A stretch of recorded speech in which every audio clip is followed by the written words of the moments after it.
వ్రతశాల ఇది నా యేసు నివసించశాల. మన రక్షకుడును ప్రాణనాథుడైనటువంటి యేసుక్రీస్తు నామములో మీ అందరికీ శుభములు వందనములు తెలియజేస్తున్నాను ప్రియులారా. ప్రతి ఉదయం బెతెస్దా ఉదయకాల ప్రార్థన ఊటలనే కార్యక్రమం ద్వారా దేవుడు మనతో మాట్లాడుతున్నాడు, మనల్ని ధైర్యపరుస్తున్నాడు. ఆయన వాక్కు చేత మనల్ని స్వస్థపరుస్తున్నాడు, ఆదరణ, నెమ్మది, విడుదల అనుగ్రహిస్తూ ఉన్నాడు. ఈ శుభదినానికి కూడా దేవుడు మనకిచ్చినటువంటి శ్రేష్టమైనటువంటి లేఖన భాగంను చదువుకుందాం. పరిశుద్ధ గ్రంథంలో నుండి ఆమోసు గ్రంథం 8వ అధ్యాయం 24వ వచనాన్ని చదువుకుందాం. నీళ్లు పారినట్లు న్యాయము జరుగునీయుడి, గొప్ప ప్రవాహం వలె నీతిని ప్రవహింపనీయుడి. దేవుడి శ్రేష్టమైన మాటలు దీవించి ఆశీర్వదించునుగాక. సర్వశక్తిమంతుడైనటువంటి దేవాతి దేవుడు సెలవిస్తున్నటువంటి మాట. దేవుని సన్నిధిలో చేరిన మన జీవితాలకు దేవుడు ఎన్నో విషయాలు మనకు నేర్పుతూ ఉంటాడు ప్రియులారా.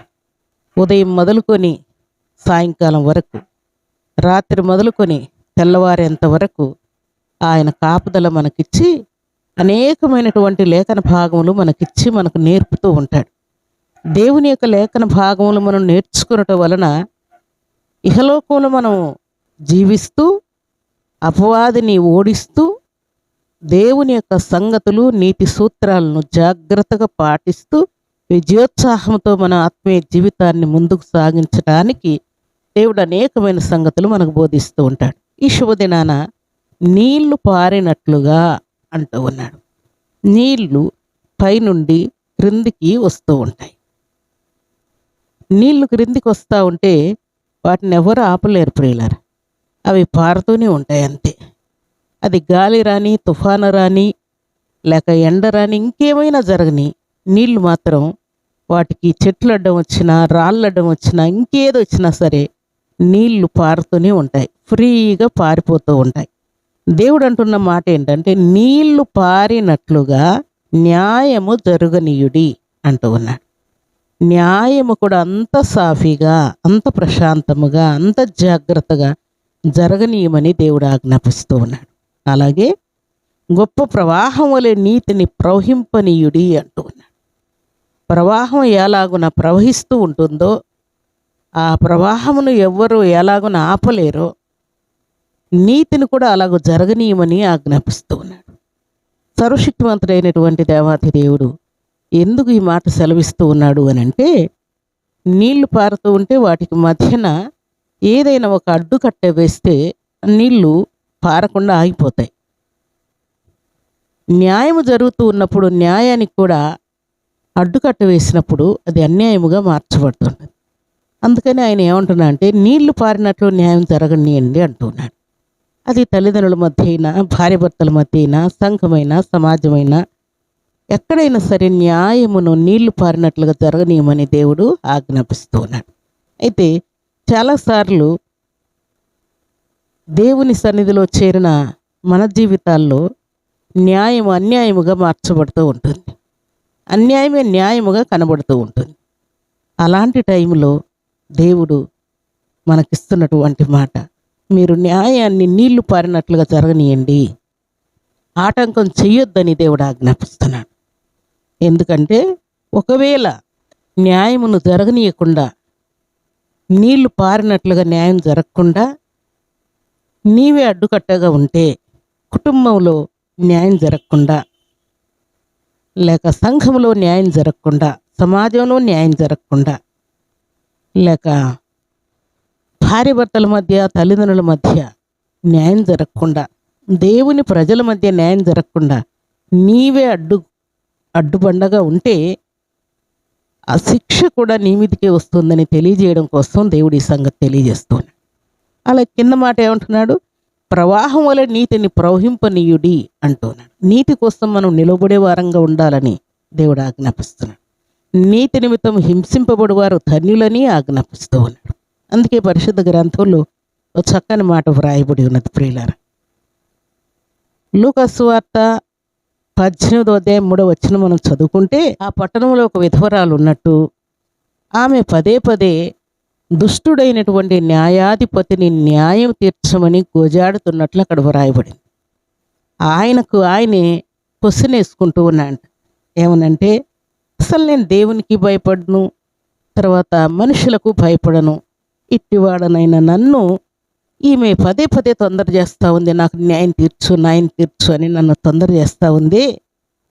పదే పదే ఈమె నా ఇంటికి రాకుండానట్లు ఈమెకు న్యాయం తీర్చేస్తాను అని ఆయన డిసైడ్ అయిపోయాడు. దేవుడి ఉదాహరణ చెప్తూ, దుష్టుడైనటువంటి న్యాయాధిపతి ఆమెకు న్యాయం తీరిస్తే, న్యాయస్తున్నటువంటి న్యాయం తీర్చేటువంటి దేవుడినైన నేను మీకు న్యాయం తీర్చనా? నిత్యము దివారాత్రం నా సన్నిధిలో గోజాడుతున్నటువంటి, దివారాత్రులు ప్రార్థిస్తున్నటువంటి నా ప్రియబిడలకు నేను న్యాయం తీర్చనా అని దేవుడు అంటూ ఉన్నాడు. నిజమే, మన రక్షకుడు మనకు న్యాయం తీర్చే దేవుడు. ప్రియులారా, దుష్టుల దవడెముకలు విరగొట్టి తన ప్రియబిడ్డలకు న్యాయం తీర్చే దేవుడు. అది ఫ్యామిలీలోనైనా, నీ బిజినెస్లోనైనా, నీ కంపెనీలోనైనా, లేక నీ ఆఫీసులోనైనా, నీ కాలేజీలోనైనా, లేక నీ పొలం దగ్గరైనా, నువ్వు ఎక్కడ పని చేస్తున్నా నీకు జరుగుతున్నటువంటి అన్యాయమును దేవుడు అరికట్టి నీకు న్యాయం తీర్చే దేవుడు.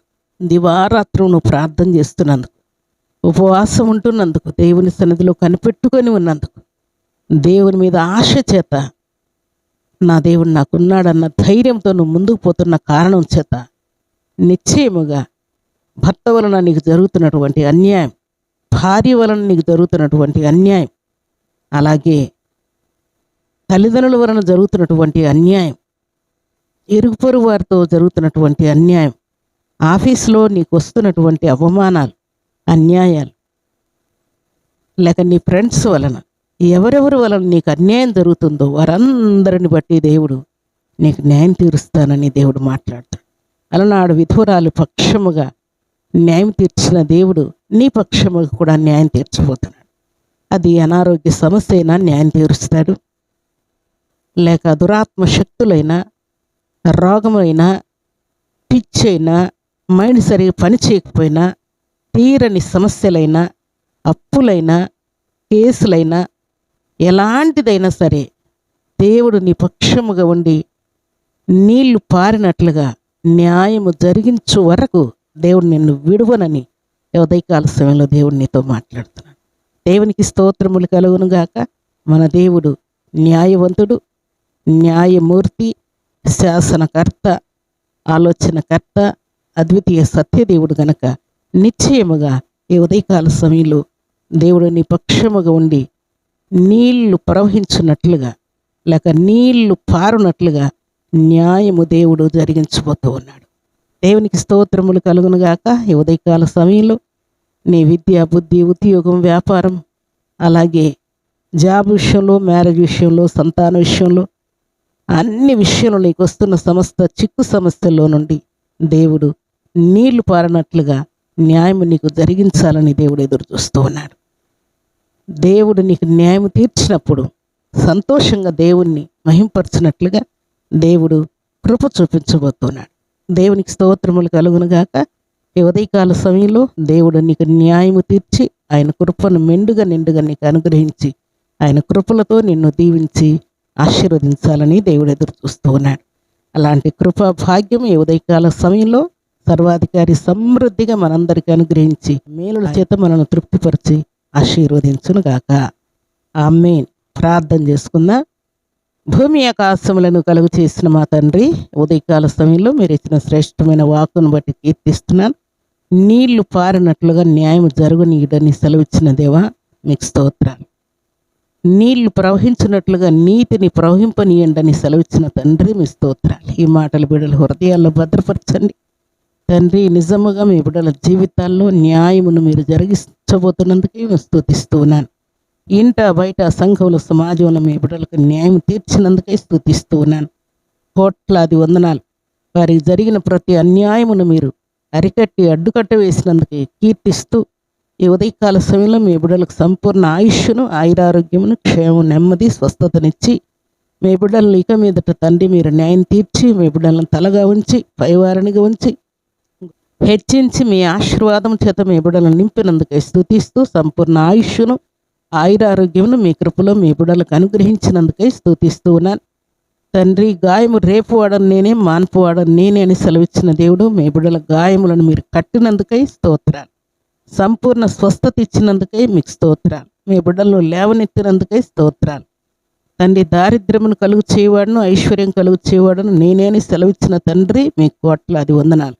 ఈ శుభదినాన మీ సన్నిధిలో చేరి ఈ మాటలు విన్న బిడ్డలందరినీ కూడా మీరు పేరు పేరున కాపాడి కనికరించి మేలుతో తృప్తిపరిచి మహిమ పొందమని ప్రార్థిస్తూ, ఈ దినం బర్త్డేలు, మ్యారేజ్ డేలు జరుపుకున్న బిడ్డలకును దీవెన, ఆశీర్వాదం, శుభం దయచేయమని ప్రార్థిస్తూ మీ కృపగల హస్తములకు మీ బిడ్డలను అప్పగించుకుంటూ యేసుక్రీస్తు పరిశుద్ధమైన నామంలో స్తుతించి ప్రార్థించి అడిగి వేడుకుంటున్నాము తండ్రి. ఆమేన్.